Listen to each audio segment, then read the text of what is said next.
अचानक ऐसा क्या हुआ कि राहुल गांधी को अपने ही आईटी सेल को फोन करके डांटना पड़ गया। आखिर ऐसा क्या हुआ कि कांग्रेस को और डैमेज हो उससे पहले ही पूरी कमान राहुल को अपने हाथ में लेनी पड़ी। दोस्तों, एक बहुत अलग तरह की खबर आई है, तो मुझे लगा मैं आपके सामने वो खबर रखूं, क्योंकि इस खबर के कई मायने हैं। इस खबर के जरिए न केवल हमको पता चलेगा कि कांग्रेस पार्टी के अंदर की पॉलिटिक्स में क्या चल रहा है और राहुल गांधी को किस तरह से अपने दौरे के बीच में फोन करके कांग्रेस के आईटी सेल को डांटना पड़ गया। साथ में इस खबर के जरिए हमको ये भी पता चलेगा कि कांग्रेस और बीजेपी के अंदर का मूल फर्क कितना बड़ा है और उसके जरिए आती खबरों को परोसने का तरीका कितना अलग है। दोस्तों, कुछ दिन पहले आपको याद होगा कांग्रेस के आईटी सेल द्वारा ये फोटो पोस्ट की गई थी प्रधानमंत्री मोदी की। कांग्रेस के आईटी सेल का ये दावा था कि तुषार कपूर की कुछ साल पहले फिल्म आई थी गायब, और उसी की तर्ज पे उसी फिल्म के इंस्पिरेशन से लेकर मोदी की फोटो से मोदी को गायब कर दिया गया था। लेकिन दोस्तों, इस फोटो पर बहुत बड़ी कंट्रोवर्सी हो गई और सुबह शाम इसी पर डिस्कशन होने शुरू हो गए।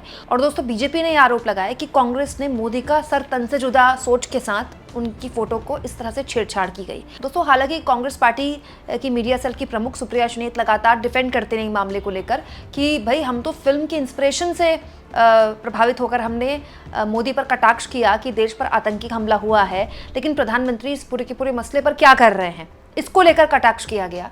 लेकिन अंत में कुछ ऐसा हुआ जिसके बाद कांग्रेस पार्टी को ये फोटो खुद डिलीट करनी पड़ी। दोस्तों, आज तक की रिपोर्टर है मौसमी सिंह, उनका ये आर्टिकल बताता है कि जब ये पूरी कंट्रोवर्सी हुई तो कांग्रेस पार्टी के आईटी सेल पर काफ़ी दबाव था कि ये फोटो डिलीट कर दें, लेकिन सुप्रिया सुनीत जो कि आईटी सेल प्रमुख हैं वो लगातार डिफेंड करती रही टेलीविजन चैनल्स पर कि इसको सर तन से जुदा जोड़कर क्यों देखा जा रहा है फोटो को, हमने तो फिल्म से इंस्पिरेशन ली।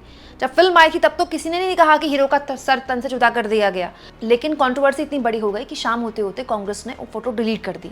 अब मौसमी सिंह बताती हैं कि ये फोटो डिलीट की नहीं गई, ये फोटो डिलीट कराई गई।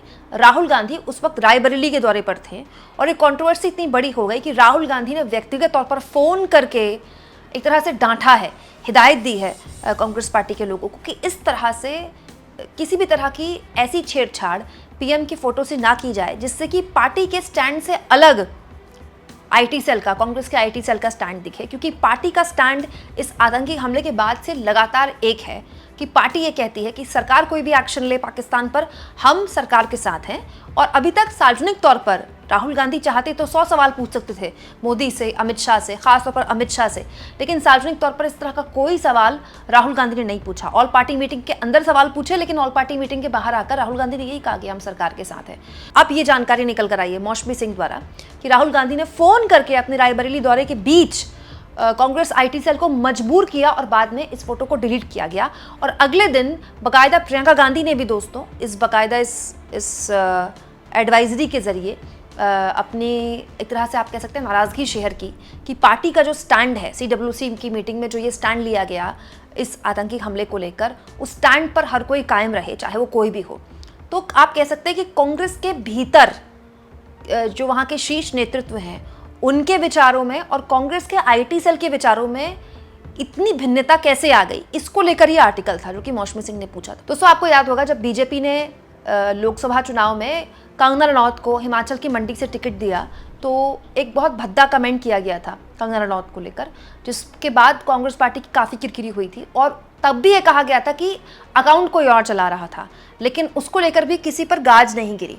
तो उस वक्त भी बीजेपी ने इसको काफ़ी लपका था, कंगना रनौत ने इसको काफ़ी अपनी सिंपैथी के लिए इस्तेमाल किया था। तो इस आर्टिकल में यही लिखा है कि कांग्रेस इस बीच उसके आईटी सेल द्वारा बहुत गलतियां की गई हैं, जो कि बिल्कुल सही बात है। दोस्तों, अगर राहुल गांधी को ये पोस्टर पसंद नहीं आया है मोदी का गायब वाला, तो इसका मतलब यही है कि कांग्रेस का आईटी सेल अपने केंद्रीय नेतृत्व को उनके माइंडसेट को समझ नहीं पा रहा है।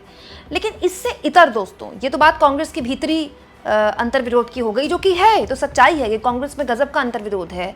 पार्टी का लाइन कुछ और होता है, पार्टी के अलग अलग नेता कुछ और बयानबाजी करते रहते हैं। लेकिन अगर इसी को बीजेपी पर इम्प्लाई करें दोस्तों, बीजेपी के IT cell official social media handle से किस किस तरह की बयानबाजियां होती हैं।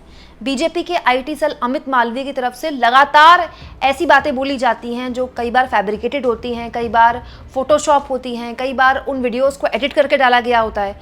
और तो और दोस्तों, जब ये आतंकी हमला हुआ था तब बीजेपी के छत्तीसगढ़ के official social media handle x से ये गिबली शेयर की गई थी, याद होगा आपको। मैं अमूमन ये नहीं दिखाती हूँ, मुझे खुद अच्छा नहीं लगता है। जब आतंकी हमले में मारे गए लोगों के पार्थिव शरीर घर भी नहीं पहुंचे थे, ठीक से ये भी नहीं पता था कि कितने लोगों ने इस आतंकी हमला को अंजाम दिया, तब बीजेपी ने जाति नहीं धर्म पूछा के नाम पर ये मतलब 2 टके की घिबली बनाई थी।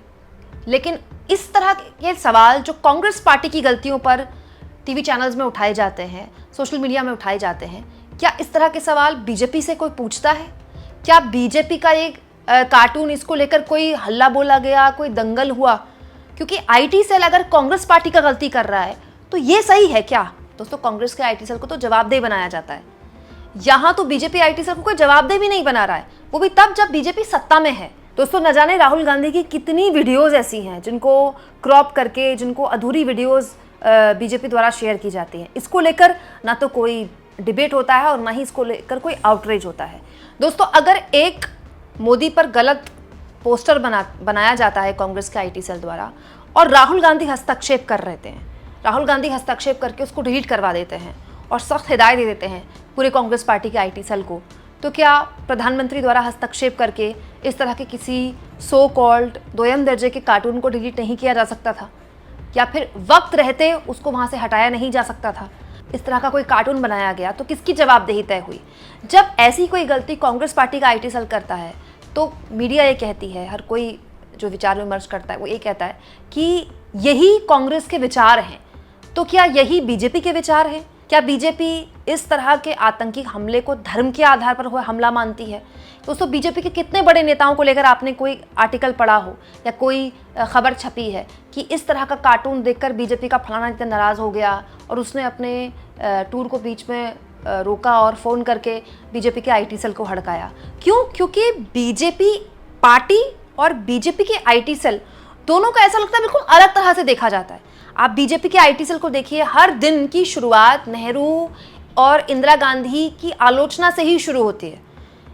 तब है जब सत्ता में रहते इस सरकार को, इस पार्टी को ऑलमोस्ट 11 साल हो चुके हैं। 11 साल दोस्तों बहुत बड़ा वक्त होता है, 1 दशक से ऊपर का वक्त। लेकिन आज भी बीजेपी के आईटी सेल की दिन की शुरुआत नेहरू और इंदिरा गांधी से होती है। दोस्तों, ये उनका राजनीतिक विमर्श हो सकता है और बीजेपी की आईटी सेल की मजबूती है कि बीजेपी यहाँ तक है, ये तो सच्चाई है ना दोस्तों। लेकिन बड़ा सवाल ये है कि गलतियां तो बीजेपी के आईटी सेल से भी बहुत होती हैं, तब क्यों नहीं कोई हस्तक्षेप करता है? दोस्तों, आपको याद होगा जब 2024 के नए लोकसभा चुनाव के नतीजे आए थे तो कांग्रेस के आईटी सेल कह लीजिए या कांग्रेस के बहुत से ऐसे समर्थित लोग हैं, कांग्रेस के आईटी सेल ने ऑफिशियली तो नहीं किया था, लेकिन कांग्रेस पार्टी के भी बहुत समर्थन करने वाले लोग हैं सोशल मीडिया में, जिन्होंने स्मृति ईरानी को बहुत बुरी तरह से ट्रोल किया था और स्मृति ईरानी को लेकर बहुत ही अपमानजनक बातें बोली गई थी, बहुत मजाक उड़ाया गया था उनका। क्यों? क्योंकि स्मृति ईरानी ने चुनाव से पहले जिस तरह से चैलेंज देने का एक कंपटीशन शुरू कर दिया था, पूरे गांधी परिवार को बैठकर चैलेंज वो दे रही थी।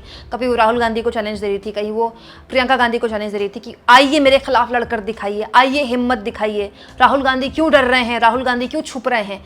लेकिन कांग्रेस पार्टी ने किशोरी लाल शर्मा को आगे किया और किशोरी लाल शर्मा ने बड़ी आसानी से स्मृति ईरानी को न केवल हराया बल्कि जितने मार्जिन से हराया वो बताता है कि स्मृति ईरानी के विरोध की एक लहर चल रही थी, जिसको समर्थन की लहर में बदला प्रियंका गांधी ने। लेकिन जब स्मृति ईरानी हार गई दोस्तों तो उनकी बहुत बुरी तरह ट्रोलिंग हुई। ये राहुल गांधी थे जो सबसे पहले खड़े हुए और स्मृति ईरानी के समर्थन में उन्होंने ट्वीट किया कि स्मृति ईरानी को लेकर इस तरह की अपमानजनक बातें नहीं बोली जानी चाहिए। और उसके बाद से लेकर अब तक स्मृति ईरानी को लेकर कोई बात नहीं बोली गई।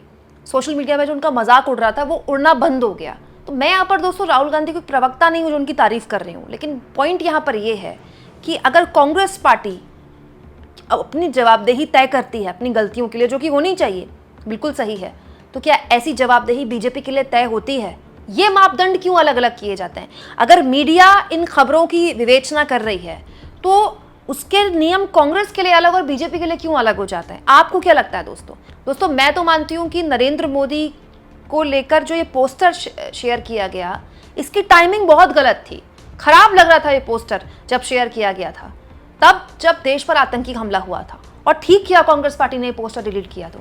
लेकिन फिर मैं ये भी सवाल पूछना चाहती हूँ ना अगर मैं इन खबरों का विवेचना करती हूँ, विश्लेषण करती हूँ तो, कि बीजेपी के आईटी सेल द्वारा ये गिबली वाला पोस्टर ठीक था क्या? आपको क्या लगता है दोस्तों? कमेंट बॉक्स में जरूर लिखें और जितना हो सके चैनल को शेयर करें, सब्सक्राइब करें और थैंक्स और ज्वाइन के ऑप्शन से अगर आप चाहें तो कुछ आर्थिक मदद भी चैनल की जरूर करें।